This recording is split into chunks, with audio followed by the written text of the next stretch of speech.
Federal board model paper section A, इसके लिए आपको 25 मिनट्स हैं, 20 MCQs हैं। हमें कम्प्लेक्स नंबर दिया हुआ है, उसका रियल सोल्यूशन दिया हुआ है। तो रियल सोल्यूशन में ये 3 या माइनस हो रहा है, वहाँ जाकर प्लस होगा, तो हमारा आंसर आ जाएगा x is less than equal to 5। Option A is our correct option. MCQ number 2, हमें कम्प्लेक्स नंबर दिया हुआ है z जो है √3 माइनस आयोटा। प्रिंसिपल आर्गूमेंट के लिए हमारा फार्मूला होता है theta is equal to tan inverse b over a, जिसमें a हमारे पास √3 है, यहाँ पे देखें, और b हमारे पास है -1। यहाँ पे जो इमेजरी के साथ कांस्टेंट की वैल्यू होती है वो होती है हमारा b।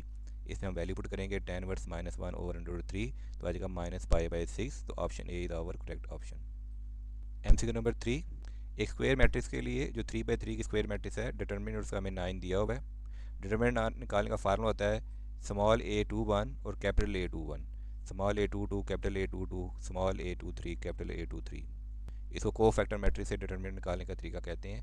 इसमें ये वैल्यू कैपिटल ए को फैक्टर मैट्रिक्स दी हुई हैं और एलिमेंट्स भी दिए हुए हैं, और पूछे में A22 क्या होगा। इस फार्मूले में इसकी वैल्यू पुट करेंगे, ए का डिटर्मिनेंट 9, बाकी वैल्यूज हम पुट करेंगे यहाँ पे। इस फार्मूले में सिर्फ A22 की वैल्यू नहीं दी हुई, तो वो हम वैसे ही लिख लेंगे, बाकी तमाम वैल्यूज हमें दी हुई हैं वो हम पुट कर देंगे। और फिर हम इसको सिंप्लीफाई करेंगे, तो A22 की वैल्यू आ जाएगी हमारे पास 8/3। अब A22 की वैल्यू 8/3 आई है, जो हमारे पास लिस्ट ऑप्शन नहीं है, तो इसका नियरेस्ट ऑप्शन हमारा है closest option 2, option number A. MCQ number 4, for a unique solution of system rank of matrix A must be equal. Unique solution के लिए रैंक ऑफ मैट्रिक्स ए किसके इक्वल होना चाहिए।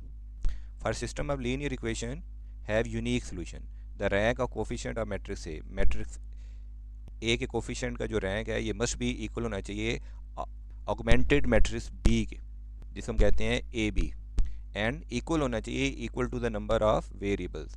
दस rank of A must be equal to the rank of A B. तो हमारा A B option बन रहा है, जिसका डिटरमिनेंट ऑप्शन नंबर सी, कि ए बी का डिटरमिनेंट के रैंक के इक्वल होना चाहिए। MCQ number 5, what is the arithmetic mean of 20 term. Arithmetic mean of 20 term का क्या होगा, किसी भी अर्थमेटिक प्रोजेक्शन का, विथ अगर उसकी फर्स्ट टर्म 2 हो और कॉमन डिफरेंस भी 2 हो। जैसे हम जानते हैं कि अर्थमेटिक मीन का फार्मूला होता है first term last term divided by 2, और लास्ट टर्म इक्वल होती है first term n-1 into D, D हमारा होगा कॉमन डिफरेंस। इस फार्मूले में वैल्यू पुट करते हैं, last term is equal to first term हमारी 2 है, 20 टर्म्स n हमारे पास n की वैल्यू है 20, 20-1, और कॉमन डिफरेंस भी हमें दिया हुआ है 2। इसको सिंप्लीफाई करेंगे तो हमारे पास लास्ट टर्म आ जाएगी 40, तो first term 2 last term 40 divided by 2, तो अर्थमेटिक मीन आ गया हमारा 21, option number B. MCQ number 6, what is the value of harmonic mean between two non zero real number if there arithmetic mean की ये value हो और geometric mean की ये वैल्यू हो। जैसे हम जानते हैं अर्थमेटिक मीन, ज्योमेट्रिक मीन और हार्मोनिक मीन के दरमियान का रिलेशन ये होता है, harmonic mean is equal to geometric mean का square divided by arithmetic mean.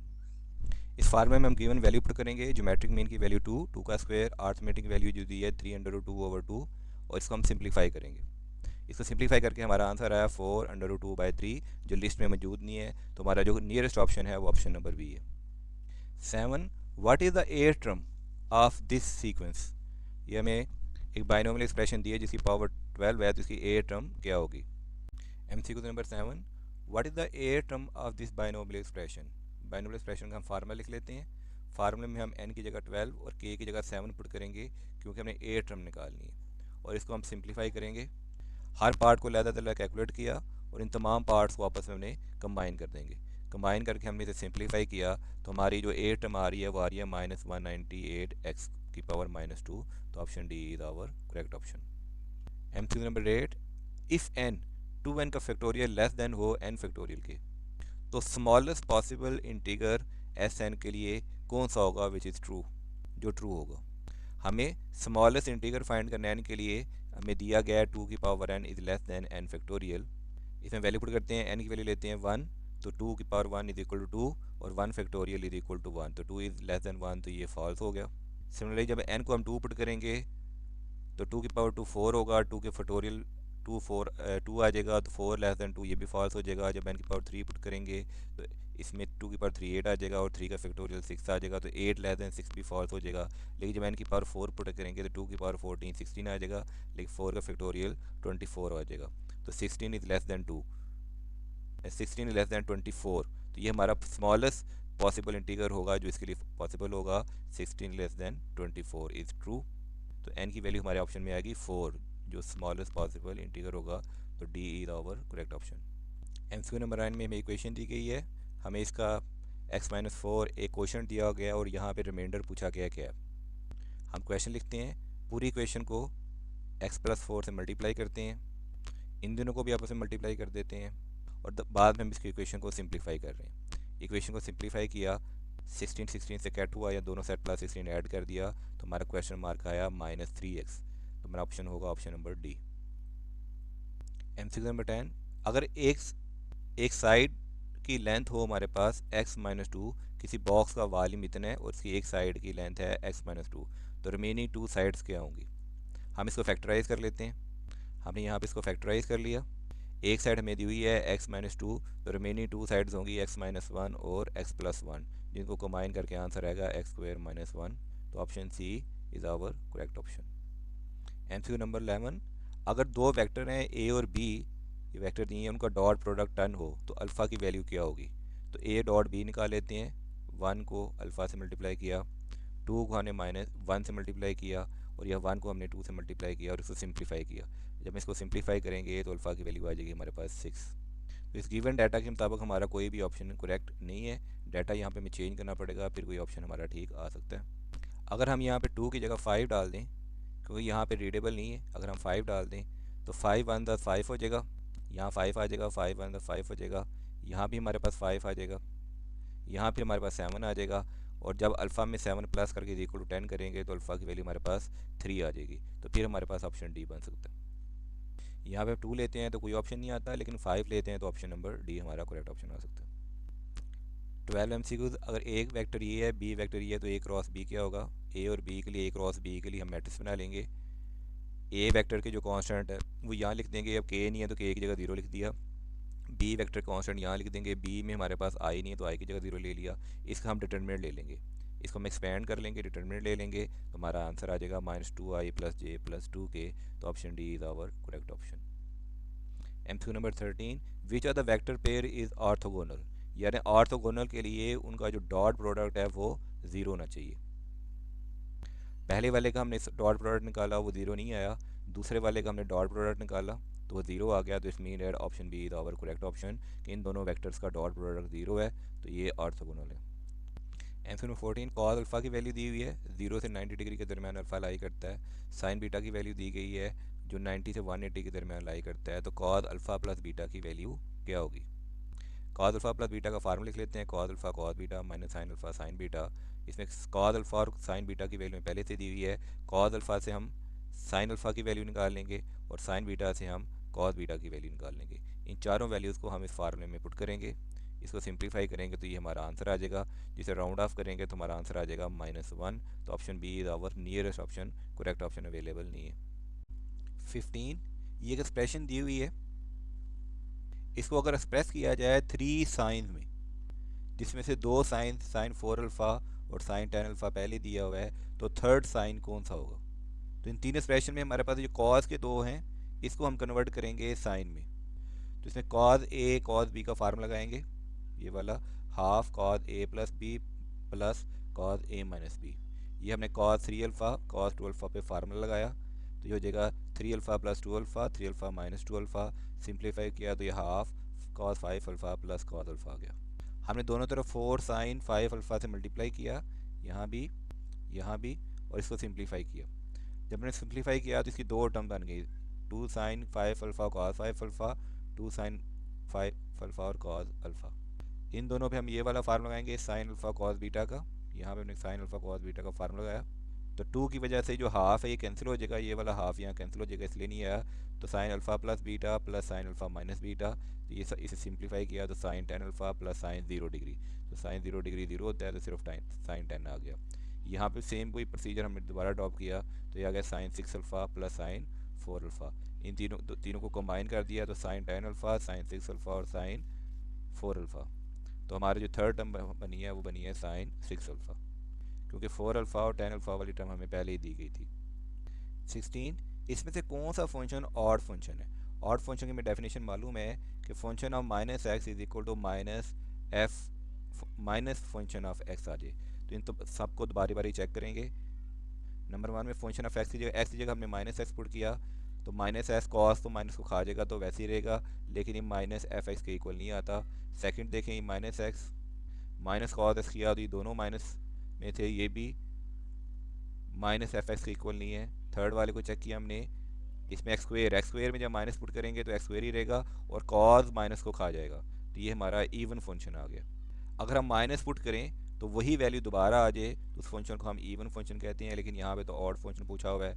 यहाँ पे साइन में हम माइनस पुट करते हैं, माइनस पुट किया तो एक्स माइनस एक्स हो गया, और साइन एक्स पे जब माइनस पुट करें तो माइनस बाहर आ जाएगा, तो ये is equal to minus f x हो गया। ये माइनस पुट किया तो माइनस बाहर आ गया, तो ये हमारा ऑड फंक्शन है। तो इसमें से जो 3 वाला ये इवन फंक्शन है और 4 वाला हमारा करेक्ट ऑप्शन है odd function, D. 17 the period of trigonometric function 3 sine 3x का पीरियड क्या होगा। तो टाइम पीरियड के लिए जनरल साइन फंक्शन होता है a साइन के एक्स, और टाइम पीरियड का फार्मूला होता है 2 पाई बाई के, और 3 साइन 3x में k की वैल्यू है 3, तो दादी हो जाएगा t is equal to 2 pi by 3, तो हमारा पीरियड होगा 2 pi by 3, option B is our correct option. या देखिए ये हमारा फार्मूला था, इसमें ये हमारा जो k था ये 3 दिया हुआ था, तो k की वैल्यू 3 हमने यहाँ से पुट की है। 18 minimum value 3 plus 4 sign theta की क्या होगी। जैसे हम जानते हैं साइन थीटा की जो मिनिमम वैल्यू होती है वो -1 होती है, तो यहाँ साइन थीटा की जगह -1 पुट कर देते हैं। साइन थीटा की जगह -1 पुट किया, इसको सिंप्लीफाई किया तो हमारा आंसर आ गया -1, तो मिनिमम वैल्यू होगी हमारी -1, ऑप्शन नंबर ए। 19 हो मैनी 4 डिजिट नंबर, कितने 4 डिजिट नंबर बना सकते हैं जो डिविजिबल हो 10 से, और हमने ये डिजिट यूज़ करने हैं विदाउट रिपीटिंग। देखिए इसमें हम 0 शुरू में यूज़ नहीं कर सकते, 4 digit number divisible 10 and 0 and हो सकता है। जो फर्स्ट डिजिट होगा हमेशा 3, 5, 8, 7 होगा।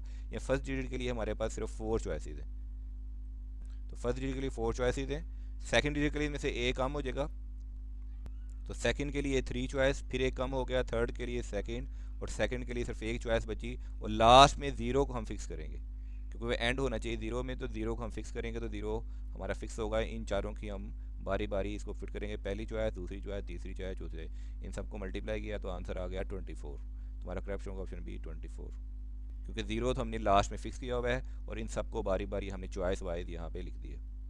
20 एक डीएनए सीक्वेंस है ऑफ लेंथ 8, ये कंस्ट्रक्ट किया गया है 4 न्यूक्लियोटाइड के साथ ACGT, जिसमें रिपीटेशन हमें अलाउ किया गया है। तो बताया गया कितनी पॉसिबिलिटीज़ होंगी सीक्वेंस की।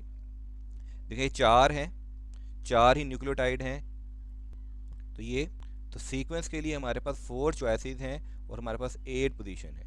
4 चॉइसेस 8 पोजीशन, तो 4 चॉइसेस की 8 पोजीशन है, तो ये हो जाएगा 4 की पावर 8, तो 4 की power 8 option A is our correct option. Section B question number 2 का पार्ट 1, अगर z हमारे पास ये है तो इस इक्वेशन को सिंप्लीफाई करें। z हमें दिया हुआ है x प्लस अयोटा वाई, तो z कॉन्जुगेट यहाँ वैल्यू है, तो z कॉन्जुगेट ले लिया x माइनस अयोटा वाई। यहाँ पे इन दोनों को इक्वल लिखा हुआ है, हमने इन दोनों को इक्वल लिख दिया, और z की जगह x प्लस अयोटा वाई और z कॉन्जुगेट की जगह x माइनस अयोटा वाई लिख दिया। मजीद यहाँ से हमने अयोटा कॉमन ले लिया, यहाँ से हमने रियल नंबर को इकट्ठा कर लिया। फिर हमने मॉडुलस एब्सोल्यूट वैल्यू की डेफिनेशन के मुताबिक, जो डेफिनेशन है कि a² प्लस b² का अंडर रूट, दोनों का a² हमारे पास x है, b² y माइनस 2 का होल स्क्वेयर, यहाँ पे x प्लस 3 का होल स्क्वेयर, और यहाँ माइनस y का होल स्क्वेयर, माइनस y का होल स्क्वेयर लेंगे तो ये प्लस y² आ जाएगा। ये स्टेप हमने किया, taking square on both side, दोनों का स्क्वेयर लिया, मजीद एक्सपेंड किया, थोड़ा सिंप्लीफाई किया, मजीद सिंप्लीफाई करने से ही हमारी इक्वेशन बन गई। तो हमारी जो फाइनल सिंप्लीफाइड इक्वेशन थी वो थी y is equal to minus 6x plus 5/4। I का r part is the angle between 2 vector, ये 2 वेक्टर दिए हैं, अगर इनके दरमियान एंगल थीटा है तो फिर कॉस थीटा और साइन थीटा की वैल्यू फाइंड करेंगे। तो हमें ये 2 वेक्टर दिए हैं, स्टेप 1 में हम a डॉट बी निकालेंगे। a डॉट बी निकाला हमने एक, और a डॉट बी हमने सॉल्व किया तो ये आंसर आ गया 4। a डॉट बी याद होगा आपको, i को i के साथ, j को j के साथ और k को k के साथ मल्टीप्लाई करते हैं, तो ये a डॉट बी हमने निकाल लिया। स्टेप नंबर 2 में हमने दोनों का मैग्नीट्यूड लिया, a का मैग्नीट्यूड लिया, ये अंडर 29 आ जाएगा। मैग्नीट्यूड लेने के लिए हमने 2, 3 और 4 तीनों का स्क्वायर लेके उसका अंडर रूट ले लिया। फिर हमने b का मैग्नीट्यूड लिया, b का मैग्नीट्यूड ले लिया, ये 3 आ गया। फिर कॉस थीटा निकालने के लिए कॉस थीटा में मालूम है a dot b over a magnitude b magnitude होता है, तो a डॉट बी हमने 4 निकाला था यहाँ पे, a का मैग्नीट्यूड अंडर रूट 29, b का मैग्नीट्यूड 3 से सिंप्लीफाई किया तो कॉस थीटा की हमारे पास वैल्यू आ गई। साइन थीटा निकालने के लिए हम क्रॉस प्रोडक्ट भी निकाल सकते हैं और ये फार्मूला लगा सकते हैं sine square theta is equal to 1 minus cos square theta. यहाँ पे हमने कॉस थीटा की वैल्यू पुट कर दी, कॉस थीटा की वैल्यू हमें दी हुई है, इसको ज़रा सिंप्लीफाई कर लेते हैं स्क्वायर लेके और इसको यहाँ पुट कर लेते हैं और बाद में हम taking under root both side कर लेंगे तो ये हमारे पास साइन थीटा की वैल्यू भी आ जाएगी। हमने इस वैल्यू को यहाँ पे मज़ीद सिंप्लीफाई किया तो फाइनल रिजल्ट हमारे पास आ गया, कॉस थीटा की वैल्यू हमने यहाँ निकाली थी और साइन थीटा की वैल्यू जब हमने सिंप्लीफाई किया तो ये हमारी वैल्यू आ गई। तो ये हमारा क्वेश्चन इस तरह सॉल्व हो गया। पार्ट 2 में हम ये आइडेंटिटी प्रूव करेंगे, sine pi by 3 plus x minus sine pi by 6 minus x is equal to 0। तो पहले cos pi by 3 plus x को हमने कॉस अल्फ़ा प्लस बीटा के फार्मूले से एक्सपेंड कर लिया, cos A plus cos B minus sine A sine B, जिसमें ए की वैल्यू पाई बाई 3 होगी और बी की वैल्यू एक्स होगी। दोनों को एक्सपेंड कर दिया, कॉस पाई बाई 3 की वैल्यू होती है 1/2 और साइन पाई बाई 3 की वैल्यू होती है अंडर रूट 3/2। इन वैल्यूज़ को पुट किया तो ये हमारा आंसर आया, ये हमारा आंसर आ गया था। इसमें हम दोबारा अब एक्सपेंड करेंगे sine pi by 6 minus x को। इसके लिए sign a minus B sign A cos B minus cos A sine B का फार्मूला यूज़ करेंगे। ए लेंगे पाई बाई 6 और बी लेंगे एक्स। तो ये हमने एक्सपेंड किया, जैसे मालूम है साइन पाई बाई 6 की वैल्यू होती है 1/2 और कॉस पाई बाई 6 की वैल्यू होती है अंडर रूट 3/2। ये वैल्यू हमने इस फार्मूले में पुट कर दी। ये हमने साइन और ये हमने कॉस की दो वैल्यू निकाली थी, इसे हम ओरिजिनल इक्वेशन में पुट कर देंगे। हमने इन दोनों वैल्यूज़ को ओरिजिनल क्वेश्चन में पुट कर दिया, ये ब्रैकेट माइनस साइन ओपन होगा तो ये वाली वैल्यू इसके साथ कैंसिल हो जाएगी और ये वाली वैल्यू इससे कैंसिल हो जाएगी, तो आंसर 0/0 आ जाएगा। तो ये हमने प्रूव कर दिया कि आइडेंटिटी 0 के इक्वल है। सेकंड का second part, n-1 combination r n-1 r-1 का combination is equal to n r का कम्बिनेशन, ये हम प्रूव करने जाएंगे। जैसे मालूम है कि n r का कम्बिनेशन होता है n factorial r factorial n minus r factorial और n-1 आर का कम्बिनेशन का फार्मूला ये है उस सेम, अब एन की जगह और n-1 r-1 की कम्बिनेशन का फार्मूला में दिया हुआ है। ये में जो दो फार्मूले दिए हुए थे इन दोनों को हम कंबाइन कर लेते हैं ताकि हमारी इक्वेशन बन सके। तो हमने पहले का फार्मूला और दूसरे का फार्मूला प्लस कर लिया और इन दोनों में से ये चीज़ कॉमन आ रही थी, फैक्टर आउट कर लिया, इसको बाहर कॉमन ले लिया। ये अंदर जो टर्म थी इसको हम सिंप्लीफाई कर लेते हैं, एलसीएम लेके हमने सिंप्लीफाई कर लिया और सिंप्लीफाई करने के बाद इसकी जगह हमने दोबारा यहाँ पे ये टर्म पुट कर दी। अब मालूम है n और n-1 का फैक्टोरियल n फैक्टोरियल होता है, r और r-1 का फैक्टोरियल r फैक्टोरियल होता है और n-r और n-r-1 का फैक्टोरियल n-r का फैक्टोरियल होता है। ये फैक्टोरियल सिंबल डाल दिया। तो इस तरह हमने ये लेफ्ट हैंड साइड यहाँ से जो ली थी इसकी वैल्यू पुट की, इनको सिंप्लीफाई करके हमने राइट हैंड साइड प्रूव कर दी। तो ये पास्कल आइडेंटिटी हमने प्रूव कर दी। Part 3, find the volume of tetrahedron. Tetrahedron के वॉल्यूम का फार्मूला होता है 1/6 a dot b cross c। हमने पहले b क्रॉस c निकाल लिया, b क्रॉस c का हमने डिटर्मिनेंट लिया, सिंप्लीफाई कर लिया हमने। b क्रॉस c का जो आंसर आया था इसको हमने a डॉट आंसर कर दिया। तो a वाला वेक्टर में लिखा 2 - 3a प्लस k और b क्रॉस c का वेक्टर इसका हमने डॉट प्रोडक्ट निकाल लिया। तो डॉट प्रोडक्ट इसका आया 29। अब फार्मूला था 1/6 a डॉट b क्रॉस 6, तो 29 को हमने 6 से डिवाइड कर दिया तो ये वॉल्यूम आ जाएगा 29/6 क्यूबिक यूनिट। तो ये आंसर आ गया। इसके दूसरे तरीके में हम ये तीनों का डिटर्मिनेंट इकट्ठा भी ले लेते, पहले हम ये वैल्यू लिखते हैं आई जे के की जगह पहले ये वैल्यू लिखते, फिर दूसरी जगह ये वैल्यू लिखते, तीसरी जगह ये लेते और तीनों का डिटर्मिनेंट एक ही दफ़ा ले लेते तो उससे भी हमारा यही आंसर आता। वो ज़रा सिंप्लीफाई था, ये थोड़ा सा लेंथी है। ये स्टेप बाय स्टेप है, वो डायरेक्ट मेथड है। तीनों का आप डिटर्मिनेंट ले लें और इसे 6 से डिवाइड करते हैं, इसे ट्रिपल प्रोडक्ट मेथड कहते हैं। Next part, find the maximum minimum value of this function. इस फंक्शन के लिए पहले हम साइन 2x + 3 की हम रेंज निकाल लेते हैं। हम मालूम है साइन थीटा की मैक्सिमम रेंज -1 मैक्सिमम +1 है और मिनिमम -1 है। तो मिनिमम के लिए हम इसकी वैल्यू, क्योंकि ये डिनोमिनेटर में है तो +1 पुट कर लेंगे। तो हमने यहाँ +1 पुट किया, ये आ गया 1/11। अब हम इसमें साइन थीटा की जगह 2x + 3 ये थीटा है, जब -1 पुट करेंगे तो ये माइनस आ जाएगा, तो ये आ जाएगा आंसर -1। और याद रखें डिनोमिनेटर कभी भी ज़ीरो नहीं आना चाहिए, तो दोनों सूरतों में ज़ीरो नहीं आ रहा। तो फाइनल रिजल्ट हमारा नेगेटिव में मैक्सिमम -1 है और पॉजिटिव में हमारा मैक्सिमम 1/11 है। आप इसे ये भी कह सकते हैं कि ये हमारी पॉजिटिव मैक्सिमम वैल्यू है और ये हमारी नेगेटिव मिनिमम वैल्यू है। लेकिन सोल्यूशन वाइज y मैक्सिमम -1 और y मिनिमम 1/11 आ रहा है। नेक्स्ट क्वेश्चन, ये ऐसी पावर 4 की एक लंबी क्वेश्चन दी हुई है। इसका 10 जो है वो है HX, ये 1 है। तो रिमेनिंग जो 0 की वैल्यू है, यानी कि जो सोल्यूशन सेट की वैल्यूज़ हैं वो हम फाइंड करेंगे। इस पर हम सिंथेटिक डिवीजन अप्लाई करते हैं, 7 - 10 3 3 -3 और ये 1 क्योंकि एक सोल्यूशन सेट दिया वैसे हमने डिवाइड किया। तो इक्वेशन अब ये क्योंकि 1 है इस वजह से यहाँ फैक्टर आ जाएगा x - 1। क्योंकि एक्स की वैल्यू हम लेते हैं 1, तो इस तरफ जाकर हो जाएगा -1। दूसरी ये वाली जो इक्वेशन थी इसको हमने यहाँ पे ऐसे ही ड्रॉप कर दिया। बाकी क्वेश्चन के लिए हम हिट एंड ट्राई रूल लेंगे। एस की वैल्यू पहले -1 पुट करेंगे, फिर 1 पुट करेंगे। अब पहले कोफिशिएंट के साथ 7 है, तो इसकी फिर एक्स की वैल्यू 1/7 पुट करेंगे। तो काफ़ी सारे हिट एंड ट्राई रूल के बाद भी हमें कोई रेशनल रूट नहीं मिला। जब कोई रेशनल रूट नहीं मिला तो फिर हम इसकी फैक्टराइजेशन करेंगे। फैक्टराइजेशन करते हुए हमें न्यूटन रैप्सन मेथड या सेकंड में पढ़ेंगे।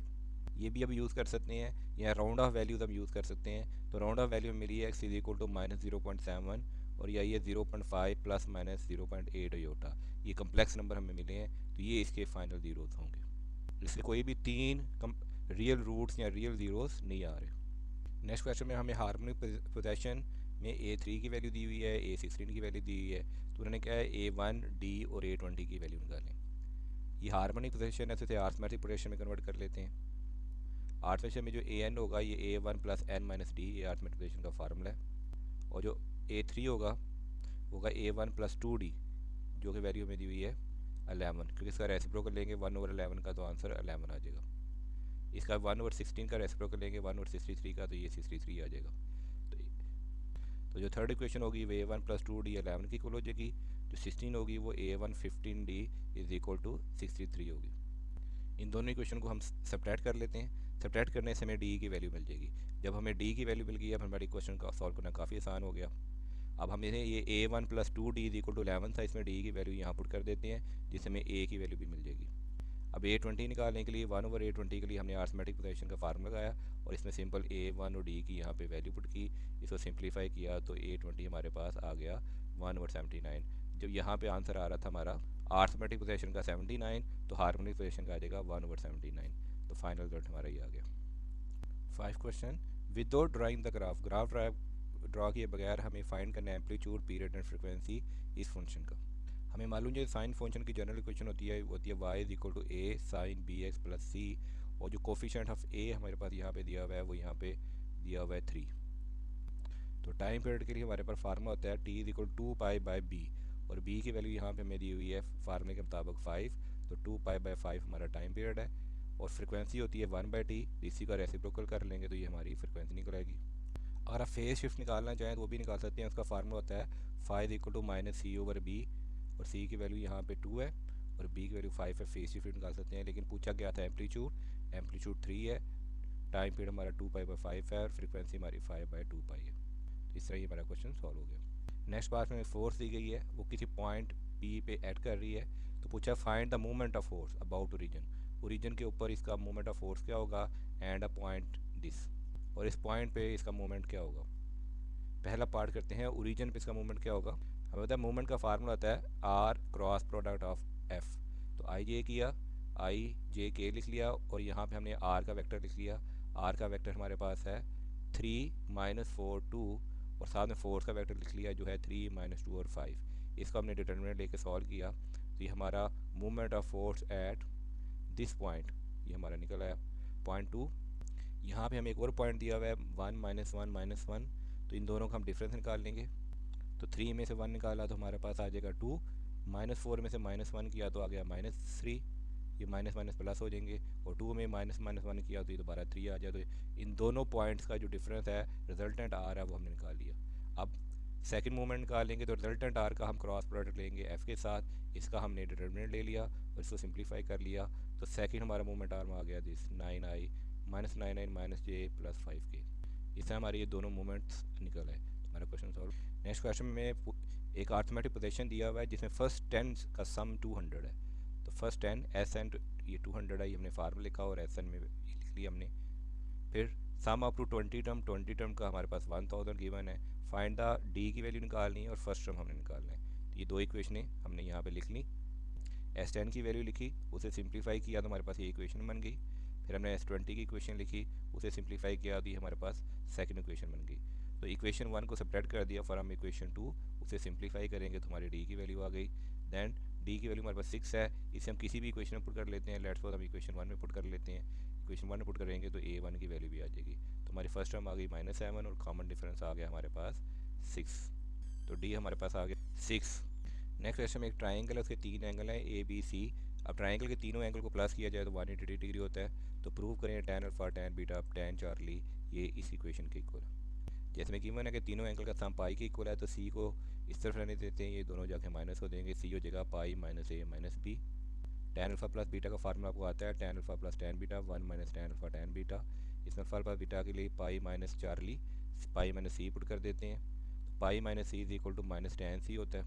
तो ये पूरी इक्वेशन माइनस tan सी के इक्वल आ जाएगी। अब ये डिनोमिनेटर में डिवाइड हो रहा है, ये यहाँ जाके मल्टीप्लाई हो जाएगा, tan सी को अंदर मल्टीप्लाई कर देंगे, माइनस माइनस यहाँ प्लस हो जाएगा।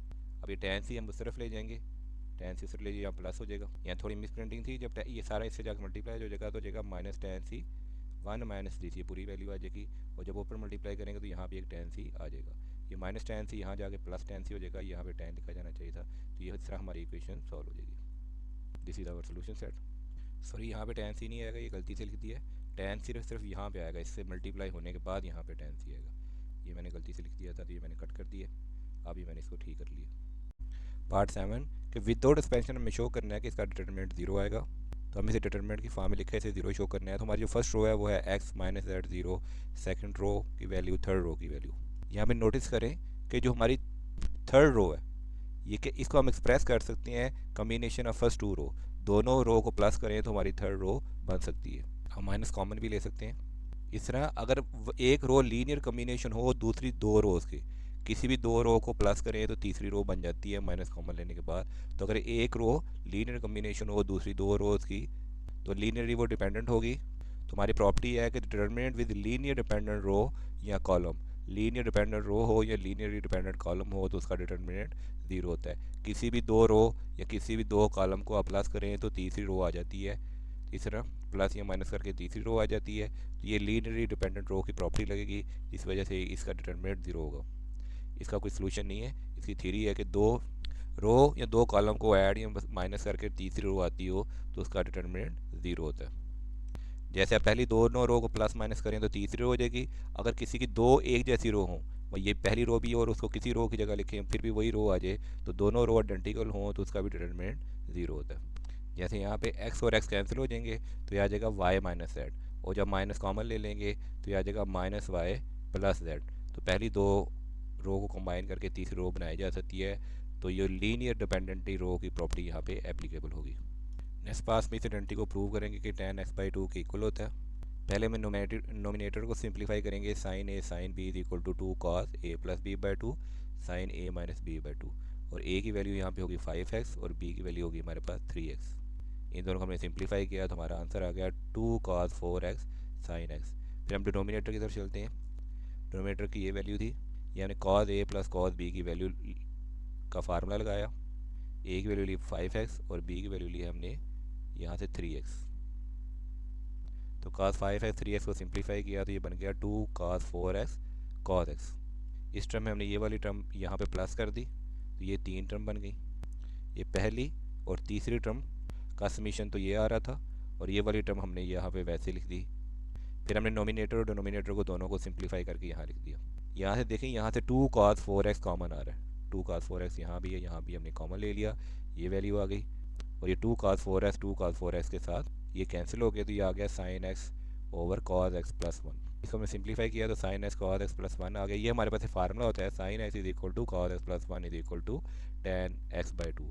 तो इस फार्मूले के तहत हमारी राइट हैंड साइड प्रूव हो गई। ये रखी हमारी एक गारंटी है कि tan x/2 is equal to sine x cos x plus 1। Part 8 के कारपेंटर ने 50 वुडन स्ट्रक्चर बना रहे पाकिस्तान के मुख्तलिफ साइज़ के। तो हाइट है लार्जेस्ट स्ट्रक्चर की वो 70 सेंटीमीटर है। तो आहिस्ता आहिस्ता सबकी स्ट्रक्चर की हाइट 95% कम होती जा रही है। Find the height of smaller structure in the set, part A में। तो नंबर ऑफ स्ट्रक्चर हमारे पास 50 हैं, तो हाईएस्ट जो है वो है 70 सेंटीमीटर, ये हमें गिवन है। कॉमन रेशो 0.95 है क्योंकि 95% हमें यहाँ पे गिवन है कॉमन रेशो। हमारा फार्मूला आता है an is equal to a1 r की पावर n माइनस 1। यहाँ n की जगह फार्मूले में r लिखा हुआ है, आप इसको n भी लिख सकते हैं। इसमें वैल्यू पुट करेंगे, टोटल 50 है तो a 50 निकालेंगे, 70 कॉमन रेशो की पावर 49 आ जाएगी, 50 माइनस 1 49। इसको हम सिंप्लीफाई करेंगे, इसकी राउंड ऑफ वैल्यू 0.076 आती है, ये वैल्यू पुट कर दी, 70 से मल्टीप्लाई कर दिया तो सबसे स्मॉलर स्ट्रक्चर राउंड ऑफ आ रहा है 5.32 सेंटीमीटर। पार्ट बी में है find the height of all 50 structures. इसका मतलब S50 निकालना है।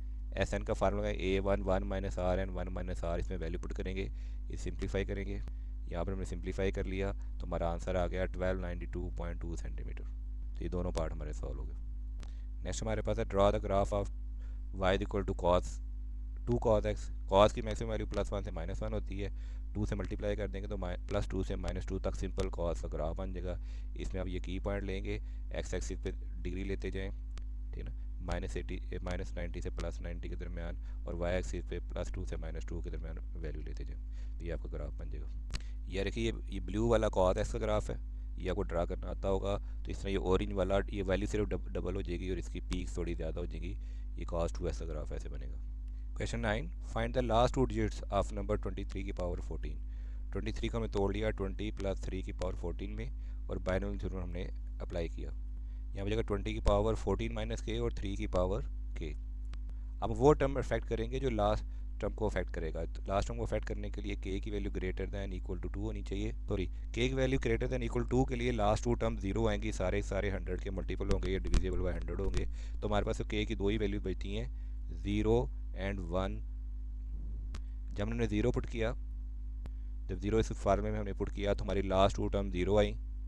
जब हमने 1 पुट किया तो 2 की पावर 13 में एटलीस्ट 2 0 होंगे, तो हमें मजबूरन फिर 2 पुट करना पड़ेगा। जब 2 पुट करेंगे तो 20 की पावर 12 में तो सारे 0 होंगे, तो जो हमारी लास्ट डिजिट आएगा वो होगा 09। तो लास्ट 2 डिजिट्स क्या होंगे हमारे पास, वो होंगे 0 और 9, जब के की वैल्यू हम पुट करेंगे 2, क्योंकि 3 का स्क्वायर 9 आ जाता है, तो हमारा लास्ट 2 डिजिट जो होंगे वो होंगे 9। नेक्स्ट पार्ट है find the rank of the matrix. Rank लेने के लिए हमने रो 1 और रो 2 को स्वैप कर दिया है ताकि यहाँ पे हमारे पास 1 आ सके। उसके बाद हमने subtract 2 time row 1 from row 2 minus 2 time of row 1 is equal to R2 किया, और ये हमारी इक्वेशन आ गई। फिर R3 में से 3R1 को प्लस किया तो ये हमारी इक्वेशन आ गई। ये सिंप्लीफाई किया तो ये आ गया। इसमें सिर्फ एक ही रो 0 है, रो 1 में वैल्यू है, रो 2 में वैल्यू है, रो 3 में वैल्यू है, तो इसका 2 वैल्यू रो में हमारे तमाम डिजिट 0 नहीं है, तो इसका रैंक आएगा 2, तो हमारा मेट्स रैंक आ गया 2। क्वेश्चन 10, हमें z की वैल्यू दी हुई है और पूछा गया है कि principal argument z-1 over z+1 is equal to π/2 हो, तो देन शो डैट करेंगे x² + y² is equal to 1 होता है। z को हमने ले लिया x + y, z-1 x + y-1, और z+1 कर दिया x + y+1। अब इसका हम डिवाइड कर लेते हैं, z-1 z+1, इसकी वैल्यू यहाँ लिख ली। नेक्स्ट स्टेप में हम डिनोमिनेटर को रेशनलाइज करेंगे, x + 1 + y को x + 1 - y से मल्टीप्लाई करेंगे और इसको थोड़ा सा सिंप्लीफाई करेंगे, तो ये हमारी इक्वेशन आ जाएगी। जैसे हम जानते हैं कि tan π/2 ये 1/0 यानी कि इन्फिनिटी के बराबर होता है, और ये बराबर होता है, इमेजरी पार्ट हम ऊपर लिखते हैं, इमेजरी पार्ट हमारा 2y और डिनोमिनेटर यही आ जाएगा इसे तोड़ेंगे तो, और रियल पार्ट है x² - 1 + y², x² - 1 + y², तो डिनोमिनेटर यही आ जाएगा। तो ऊपर और नीचे डिनोमिनेटर कॉमन है तो डिनोमिनेटर कैंसिल हो जाएंगे, ये दोनों डिनोमिनेटर कैंसिल हो गए। नेक्स्ट स्टेप में 2y 0 से मल्टीप्लाई होगा तो ये 0 हो जाएगा, 2y को 0 से मल्टीप्लाई किया तो ये वैल्यू हमारी यहाँ पे 0 हो गई, और x² - 1 + y² को हम 1 से मल्टीप्लाई करेंगे तो आ जाएगा x² - 1 + y²। अभी -1 वहाँ जाकर +1 हो जाएगा, तो ये हमारी इक्वेशन प्रूव हो जाएगी, तो क्वेश्चन हमारा सॉल्व हो जाएगा। Next question, find the value of r if this permutation ratio this permutation is equal to this value. तो ये परमुटेशन फाइंड करने के लिए हम परमुटेशन का पहले फार्मूला लिख लेते हैं। P56R + 6 को हमने एक्सपेंड कर लिया, 56 का फैक्टोरियल, 56 - R + 6 का और होल का फैक्टोरियल। इस तरह हमने इस वैल्यू को भी एक्सपेंड कर लिया। क्योंकि हमने रेशो निकालनी थी, रेशो निकालने के लिए हमने यहाँ पे डिवाइड डाल दिया, इसके नीचे भी हम 1 डाल देते हैं तो 1 डालने से फ़र्क नहीं पड़ेगा। देन हमने इसकी जो एक्सपेंड फॉर्म थी उसको वहाँ पे लिख लिया। एक्सपेंड फॉर्म में आप पता है जो डबल डिवाइड हो रही हो वो चीज़ ऊपर चली जाती है, इसको सिंप्लीफाई करके लिख लिया हमने। नेक्स्ट 56 के फैक्टोरियल को थोड़ा सा एक्सपेंड किया, 50 के 4 फैक्टोरियल तक, और ये 54 फैक्टोरियल से कैंसिल हो गया। अभी है 51 - R, इसे भी थोड़ा सा एक्सपेंड कर लेते हैं। इसे एक्सपेंड करेंगे तो 50 - R का फैक्टोरियल आ जाएगा, ये इसके साथ कैंसिल हो जाएगा, तो हमारी ये वैल्यू बच जाएगी। अब इन दोनों को हमने मल्टीप्लाई कर लिया और वहाँ जाके डिवाइड कर दिया, -R उस तरफ ले गए, 10 इस तरफ ले गए, तो R की वैल्यू हमारे पास आ गई 41। तो क्वेश्चन सॉल्व। 11 का पार्ट 1, बाइनोमियल थ्योरम को इस्तेमाल करते हुए बताएं कि 5 की पावर 99 को जब 13 पे डिवाइड करें तो उसका रिमाइंडर क्या होगा। इसमें एक्सप्रेशन हमारे 5 की पावर 99 है और डिवाइडर हमारे पास 13 है। हम फॉर्मेट लिटल थ्योरम लगाते हैं जिसके मुताबिक तो ये सिर्फ स्टेट करता है कि p हमारा प्राइम नंबर है और a अगर नॉट डिविजिबल बाय p हो तो a की power p minus 1 is equal to 1 होती है। इसमें p जो डिवाइडर है वो हमारे पास 13 है और a जो वैल्यू है वो 5 है, इसलिए p माइनस 1 करेंगे, यानी 13 में से माइनस 1 करेंगे तो ये आ जाएगा 5 की पावर 12 इस फार्मूले के तहत इज इक्वल टू ये 1 के इक्वल होगा।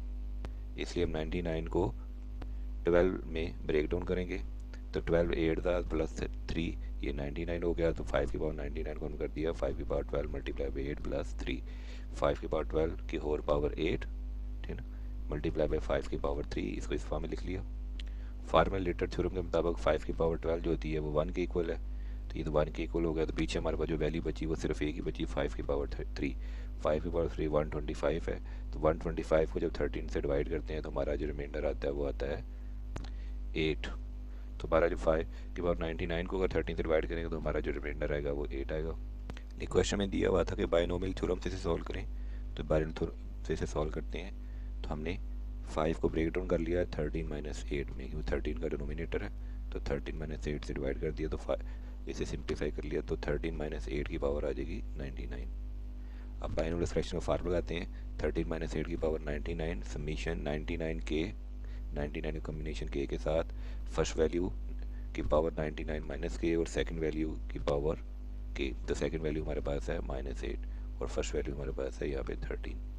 अब कंप्यूट करते हैं कि एक वैल्यू 99 लेते हैं, तो 99 से जितनी पिछले वैल्यूज होगी वो तमाम डिविजिबल होंगी 13 से, तो 99 लिया तो लास्ट वैल्यू जो बचेगी हमारे पास आ जाएगा -8 की पावर 99, क्योंकि इससे पीछे वाली जितनी भी बायनोमियल थ्योरम की एक्सप्रेशन होंगी वो तमाम की तमाम 13 पे डिविजिबल होंगी। -8 की पावर 99 पे दोबारा फार्मनेट लिटरल थ्योरम लगाते हैं और सेम प्रीवियस क्वेश्चन वाला स्टेप करते हुए 5 की पावर 12 आ जाएगा, क्योंकि पी हमारे पास 13 है तो के मुताबिक ए की वैल्यू जो होगी वो p minus 1 is equal to 1 होगी, तो p हमारे पास 13 तो यह पावर हम 12 लेंगे, तो 99 को तोड़ेंगे 12 मल्टीप्लाई बाई 8 प्लस 3 में, ये स्टेप हम पहले कर चुके हैं, तो 5 की पावर होगी 12 ब्रैकेट होल पावर 8, 5 की पावर 3 और 5 की पावर 3 125 होता है, तो 125 को जब 13 में डिवाइड करते हैं तो हमारा रिमाइंडर आता है 8। तो हमारा लास्ट क्वेश्चन है आंसर भी आया, 5 पावर 99 को जब 13 से डिवाइड करेंगे तो रिमाइंडर आएगा 8।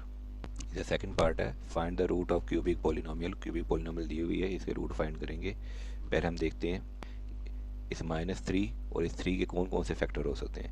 -3 के फैक्टर हो सकते हैं प्लस -1 प्लस -3, और इस 3 की वजह से इसे फैक्टर हो सकते हैं प्लस -1/3 और प्लस -1, ये तो यहाँ पर लिया चुका है। अभी हमने जो फैक्टर लिए हैं ये वाले और ये प्लस -3, इसको बारी बारी पुट करेंगे। पहले +1 पुट किया तो रिमाइंडर 0 नहीं आया, इसका मतलब है ये हमारा सेटिस्फाई नहीं करता। -1 पुट किया तो हमारा रिमाइंडर 0 आ गया, इसका मतलब इसकी पावर -1 ये हमारा एक रूट है।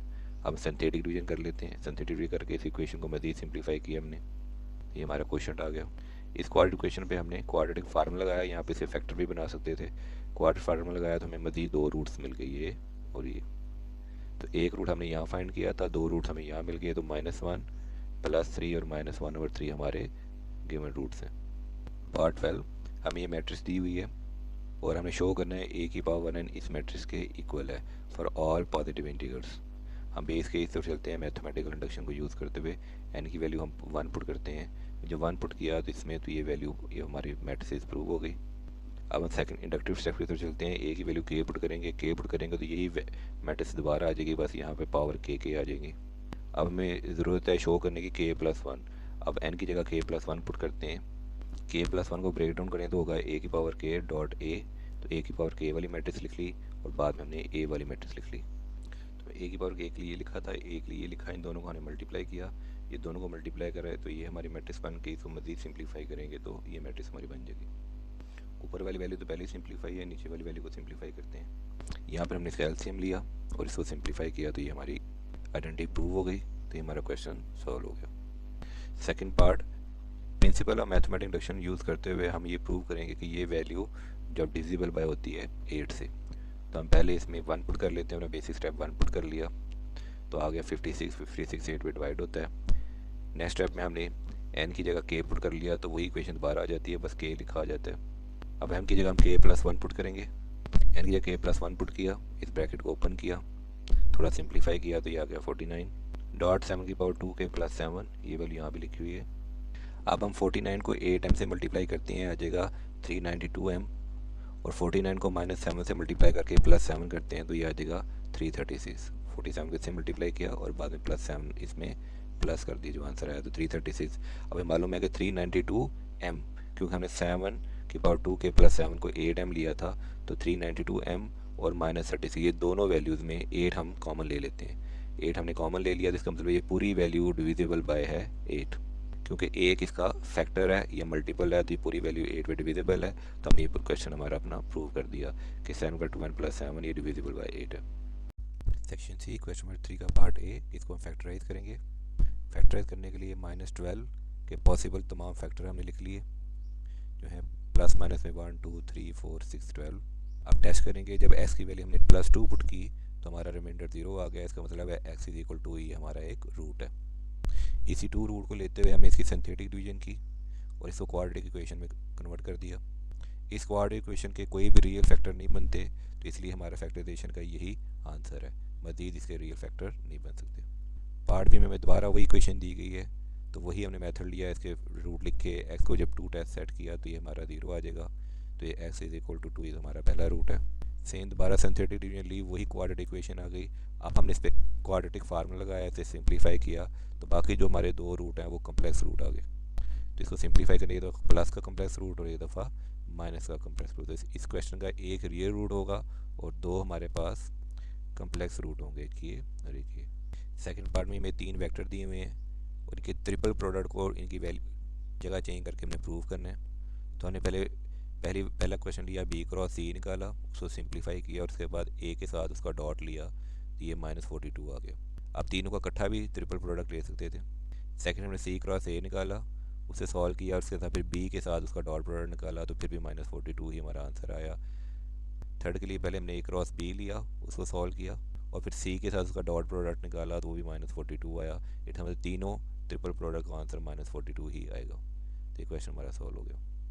क्वेश्चन 4, अगर s की वैल्यू बहुत ही ज़्यादा स्मॉल है कि इसका स्क्वायर और हायर पावर को हम नेगलेक्ट कर देंगे, यानी कि जब 1 + s की पावर हम लेंगे तो सिर्फ पहली 2 टर्म लिखेंगे 1 + nx, तो शो करें कि ये वैल्यू इसके इक्वल है। तो क्वेश्चन लिख लिया हमने। पहले हमें ऊपर वाली वैल्यू को सिंप्लीफाई करते हैं, 8 + 3x की पावर 3/2। यहाँ से हमने 8 कॉमन ले लिया, ये बन गया 1 + 3x/8 की पावर 3/2 और इसको एक्सपेंड किया। 8 की पावर 3/2 4 के इक्वल होती है, तो आ जाएगा 1 वैसे ही और साथ में था nx 2/3 और 3x + 8, यानी कि यहाँ तक फार्मूला से हमने एक्सपेंड किया। अब डिनोमिनेटर को देखते हैं, 2x + 3, इसमें से हमने 2 कॉमन ले लिया तो ये हो गया 1 + 3x/2।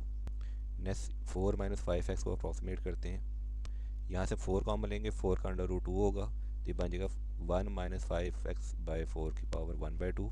और जब इसको एक्सपेंड करेंगे 1 + nx तक तो हो जाएगा 1/2 अंदर आ जाएगा तो ये 5x/4 से 5x/8 हो जाएगा। तीनों एक्सप्रेशन को कंबाइन कर लेते हैं। पहली एक्सप्रेशन इसको कंबाइन करेंगे तो ये 3 से कैंसिल हो जाएगा। 4 को मल्टीप्लाई करेंगे इसके साथ तो ये 4 2 8 हो जाएगा और ये 2 भी 2 के साथ कैंसिल हो जाएगा तो ये 4 इसे मल्टीप्लाई होकर 4 आ जाएगा। तो 4 1 4 और इस सब को कैंसिल करके सिर्फ बचा x। दूसरी हमारी एक्सप्रेशन थी, इसको हमने यहाँ लिख लिया।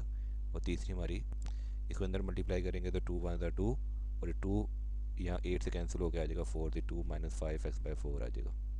डिनोमिनेटर को सॉल्व करते हैं, ये 2 हमने वैसे यहाँ लिखा, 1 को 2 से मल्टीप्लाई कर गया 2 आ गया, 1 को -5x/4 से मल्टीप्लाई किया तो वैसे ही आ गया और 3x को जब 2 से मल्टीप्लाई किया तो ये आ जाएगा 2 से कैंसिल हो जाएगा 3x। अगर 3x वाली वैल्यू 5x से मल्टीप्लाई करेंगे तो स्क्वायर आ जाएगा, तो स्क्वायर वाली वैल्यू हमने वैसे ही नेगलेक्ट कर देनी है तो हमारी इक्वेशन आ जाएगी। यहाँ से अगर 2 हम कॉमन ले लेंगे तो फिर हमारी ये इक्वेशन आ जाएगी। इस पूरी वैल्यू से हमने 2 यहाँ कॉमन लिया होगा। इसको हम सिंप्लीफाई कर लेते हैं, इसको सिंप्लीफाई करके हमारा ये आंसर आ गया। तो डिनोमिनेटर को सिंप्लीफाई करके हमारा आंसर आया था 4 + 7x/2, यहाँ लिख लिया। डिनोमिनेटर 4 + x था, ये लिख लिया। ऊपर और नीचे दोनों से 4 कॉमन ले लिया और 4 को 4 से कैंसिल कर लिया तो हमारी एक्सप्रेशन ये बन गई। जब हम इसको ऊपर लेके जाएंगे तो इसकी पावर हो जाएगी, यहाँ +1 है तो -1 हो जाएगी, तो -1 यहाँ पावर माइनस से मल्टीप्लाई हो जाएगी। तो फार्मूला हमारा होता है 1 + nx, तो n की पावर -1 है तो ये वैल्यू यहाँ पे प्लस से माइनस में कन्वर्ट हो जाएगी। अब इन दोनों को मल्टीप्लाई कर लेते हैं, 1 1 1, x/4 को जब 1 से मल्टीप्लाई किया तो ऐसे ही आ जाएगा और इस 1 को जब इसे मल्टीप्लाई कर दिए भी वैसे ही आ जाएगा। इसको इससे मल्टीप्लाई करने की ज़रूरत नहीं है क्योंकि स्क्वायर हो जाएगा, स्क्वायर हमने लेट करनी है, इसको हमने सिंप्लीफाई कर लिया तो ये हमारा आंसर आ गया। तो हैज़ प्रूव्ड दैट कि ये वैल्यू हमने राइट हैंड साइड के इक्वल कर दी। नेक्स्ट हमारा क्वेश्चन है कि लॉ ऑफ ट्रिग्नोमेट्री को प्रूव करें, cos alpha minus beta cos alpha cos beta plus sine alpha sign beta. हम एक लाइन लगाएंगे, इसमें एक सेंटर लिया जिसका सेंटर हमने लाइन लगाई, फिर लगाया सेमी सर्कल जिसका सेंटर ओ है और वो पॉइंट है 0 0। एक पॉइंट लिया हमने ए, ये है 1 0। हमने पॉइंट बी लिया जिसका पॉइंट है एक्स कोऑर्डिनेट पे कॉस बीटा और वाई कोऑर्डिनेट पे साइन बीटा। तो ये लाइन हमारी एक्स एक्सिस थी, इस पे हमने एक लाइन लिया और ये पॉइंट हमने लिया बी जो है कॉस बीटा और साइन बीटा, और ये जो एंगल बन रहा है, ये लाइन जो एंगल बना रही है, एंगल को हम कहेंगे बीटा। हमने एक लाइन लगाई, इस लाइन को पॉइंट सी कह दिया और ये एंगल बना रहे थे कहेंगे अल्फा। हमारा ये एंगल होगा एंगल अल्फा। हमारी पॉइंट होगा सी पॉइंट, इसके कोऑर्डिनेट होंगे cos alpha sine alpha, x coordinate पे कॉस अल्फा वाई कोऑर्डिनेट पे साइन अल्फा। इन दोनों के दरमियान जो एंगल होगा वो होगा अल्फा माइनस बीटा। ये पूरा अल्फा, इसमें से बीटा बीटा हमने माइनस कर दिया, अभी हमारा एंगल आ गया alpha minus beta. Alpha minus beta का एंगल जितना भी आ रहा है इसको हम यहाँ भी ड्रॉ कर लेते हैं, ये एंगल हमारा इक्वल है इस एंगल के अल्फा माइनस बीटा। यहाँ पे पॉइंट लगा लेते हैं डी पॉइंट, यहाँ पे पॉइंट लगा लेंगे डी पॉइंट जिसका एंगल है अल्फा माइनस बीटा, जो इस अल्फा माइनस बीटा के इक्वल है। तो इसके कोऑर्डिनेट्स होंगे कॉस अल्फा माइनस बीटा, जैसे ये बीटा एंगल था इसका कोऑर्डिनेट था कॉस बीटा, ये अल्फा एंगल था इसका कोऑर्डिनेट था कॉस अल्फा, ये अल्फा माइनस बीटा एंगल है इसका कोऑर्डिनेट होगा अल्फा माइनस बीटा, इसका ये साइन अल्फा माइनस बीटा। अब हम बी को डी से ज्वाइन कर लेते हैं, बी को डी से ज्वाइन कर लेते हैं, बी को सी से ज्वाइन कर लेते हैं। हमने यहाँ पे बी को डी से ज्वाइन कर लिया और बी को सी से ज्वाइन कर लिया और डी को ए से ज्वाइन कर लेते हैं। हमने यहाँ पे ए को डी से ज्वाइन कर लिया, ए और डी और ओ ये ट्राइंगल है जिसका एंगल है अल्फा माइनस बीटा, और ओ बी सी ये भी ट्राइंगल है जिसका एंगल है अल्फा माइनस बीटा। अब ये एंगल और ये एंगल इक्वल है, इट्स मीन दैट कि ए डी इक्वल होगा बी सी के। ये दोनों एंगल हैं तो एंगल के सामने वाली साइड भी इक्वल होंगी, तो ए डी बी सी के इक्वल होगा। अब हम इस पर डिस्टेंस फार्मूला लगाते हैं, तो ए डी का डिस्टेंस, ए डी या डी ए का डिस्टेंस इक्वल होगा सी बी के डिस्टेंस के। हम दोनों साइड पे स्क्वायर ले लेते हैं, हमने बहुत साइड पे स्क्वायर ले लिया। अब यहाँ पे हम डिस्टेंस फार्मूला लगाते हैं डी ए और सी बी के दरमियान। जैसे हम जानते हैं डिस्टेंस इक्वल होता है x2 माइनस x1 का whole square plus y2 minus y1 का होल स्क्वायर का अंडर रूट। हम सी बी का स्क्वायर डिस्टेंस निकालते हैं, सी बी का x कोऑर्डिनेट है cos अल्फा और ये है cos बीटा, ठीक है। इसको हम x2 ले लेते हैं, इसको x1 ले लेते हैं, ये हो जाएगा cos alpha minus cos beta का होल स्क्वायर, और y कोऑर्डिनेट क्या हो जाएगा sin alpha minus sin beta का होल स्क्वायर, और ये पूरा अंडर रूट था तो ये अंडर रूट आ गया। अंडर रूट खत्म करने के लिए पहले ही स्क्वायर लिया हुआ था तो मैं स्क्वायर भी लगा दिया, स्क्वायर अंडर रूट से नेक्स्ट स्टेप में कैंसिल हो जाएगा। अब हम डिस्टेंस निकालते हैं d और a का, यही फार्मूला हम d और a में अप्लाई करेंगे यहाँ पे।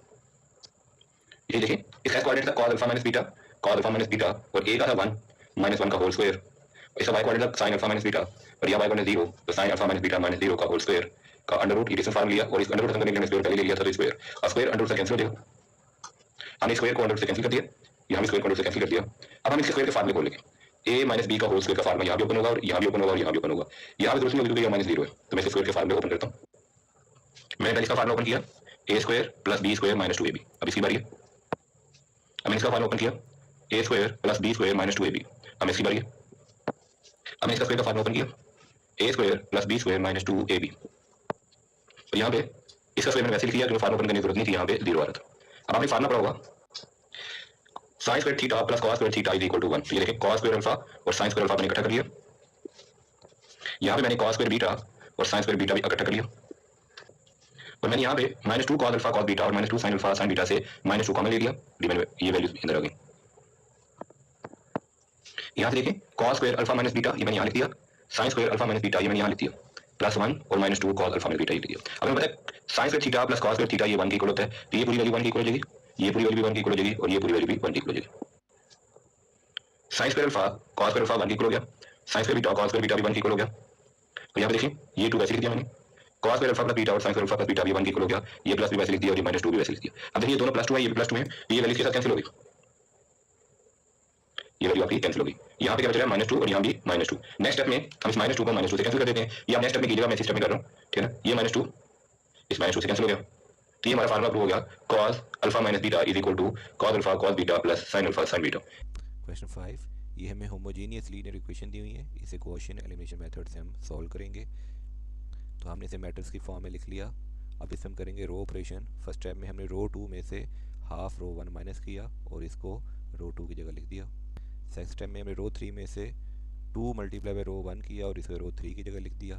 फिर हमने रो 3 में से -2 रो 2 किया और इसे दोबारा रो 3 की जगह लिख दिया। अब हमारी पूरी एक रो ही 0 हो गई है, इसे बैक सब्स्टिट्यूशन करेंगे। रो 2 लेते हैं हम, ये 0x 5.5y माइनस 4.5z को हम 0 के इक्वल ऐड कर लेंगे और इसे सिंप्लीफाई करेंगे तो y की वैल्यू आ जाएगी 9/11z।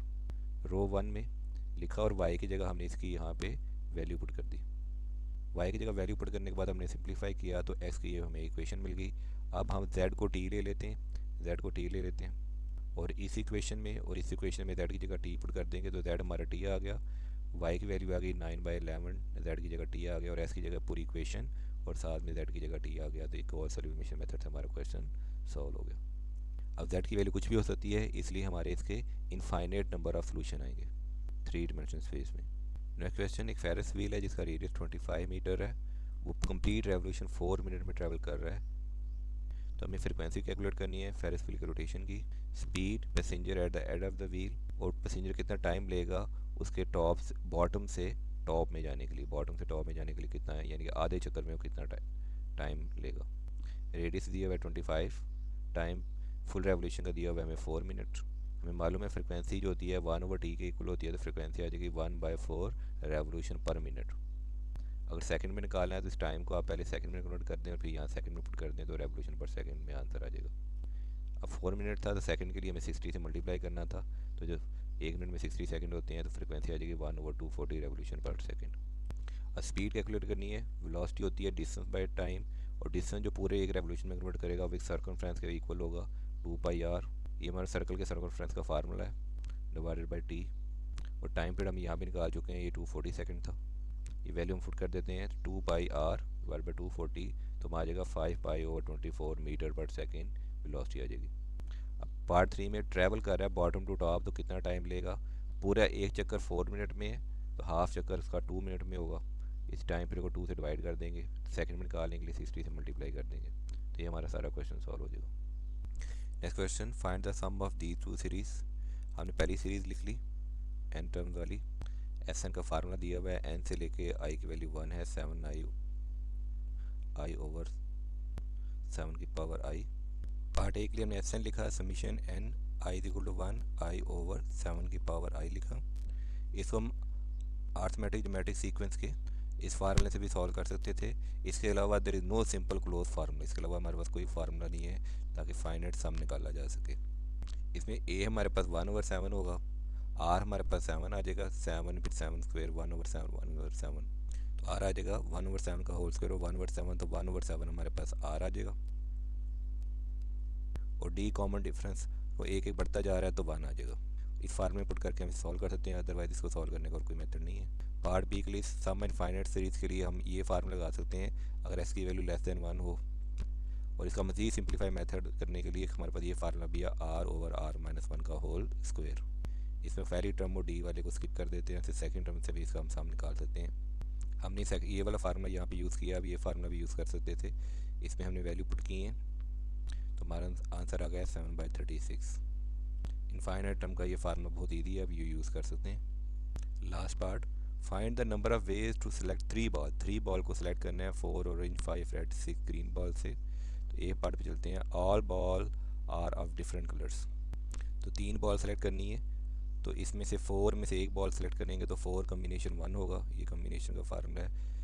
5 ऑरेंज से भी एक सेलेक्ट करनी है तो 5 कम्बिनेशन 1 होगा। 6 ग्रीन में से भी एक सेलेक्ट करनी है तो 6 कम्बिनेशन 1 ही होगा। तो 4 combination 1 multiply by 5 combination 1 multiply by 6 combination 1 solve किया तो आंसर आ गया 120। तो 120 हमारा करेक्ट ऑप्शन होगा। पार्ट बी के लिए all bar are the same colour, तो सेम कलर के लिए 3 ऑरेंज बॉल हमें सेलेक्ट करनी है 4 में से तो 4 कम्बिनेशन 3 हो जाएगा, या 3 रेड बॉल सेलेक्ट करनी है 5 में से तो 5 कम्बिनेशन 3 हो जाएगा, या 3 ग्रीन बॉल सेलेक्ट करनी है 6 में से तो 6 कम्बिनेशन 3 आ जाएगा। इन तमाम कम्बिनेशन की प्रॉपर्टी को प्लस कर लेंगे तो हमारा आंसर आ जाएगा 34, क्योंकि यहाँ पे तमाम और की प्रॉपर्टी है तो यहाँ प्लस करेंगे, यहाँ एंड की प्रॉपर्टी है तो यहाँ मल्टीप्लाई की हमने। पार्ट सी है no ball is red, no ball is red, तो रेड वाली 5 बॉल हम निकाल देते हैं। 6 + 4 टोटल बॉल बचेंगी हमारे पास 10 और 10 में से 3 सेलेक्ट करनी है तो इसकी कॉम्बिनेशन आ जाएगा 120। नेक्स्ट है एग्जैक्टली 1 बॉल इज़ ग्रीन, तो एक बॉल ग्रीन लाजमी होनी चाहिए, तो इसके लिए हम 6 कम्बिनेशन 1 का फार्मूला लगाएंगे। बाकी जो 2 बॉल बच गएंगी वो 2 बॉल 4 ऑरेंज और 5 रेड में से होनी चाहिए, 4 + 5 कम्बिनेशन 2 या 9 कम्बिनेशन 2। तो 6 कम्बिनेशन 1 ग्रीन की और बाकी जो 2 बच जाएंगी वो 9 कम्बिनेशन 2, इन दोनों को मल्टीप्लाई करेंगे तो हमारा आंसर आ जाएगा 216।